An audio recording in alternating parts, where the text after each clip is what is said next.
আজকে আমরা দশম বিসিএস এর বাংলা অংশের জব সলিউশন সমাধান করব। চলুন শুরু করা যাক। বলা হচ্ছে কোন প্রবচন বাক্য ব্যবহারিক দিক হতে সঠিক? খ, অধিক সন্ন্যাসীতে গাজন নষ্ট। রত্নাকর শব্দটির সন্ধি বিচ্ছেদ। ঘ, রত্ন প্লাস আকর।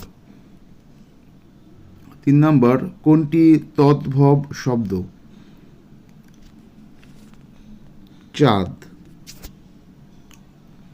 অগ্নিবীণা কাব্যগ্রন্থে সংকলিত প্রথম কবিতা কোনটি? এটা হলো গ, প্রলয় উল্লাস। বাংলায় কোরআন শরীফের প্রথম অনুবাদক কে? খ, গিরিশচন্দ্র সেন। আমার ভাইয়ের রক্তে রাঙানো 21শে ফেব্রুয়ারি রচয়িতা কে? ঘ, আব্দুল গাফফার চৌধুরী। কবর নাটকটির লেখক? খ, মুনির চৌধুরী। শেষের কবিতা রবীন্দ্রনাথ রচিত গ, উপন্যাসের নাম। উভয়কুল রক্ষা অর্থে ব্যবহৃত প্রবচন কোনটি? গ, সাপেও মরে লাঠিও না ভাঙ্গে। বাংলায় টি.এস. এলিয়টের কবিতার প্রথম অনুবাদক? ক, রবীন্দ্রনাথ ঠাকুর।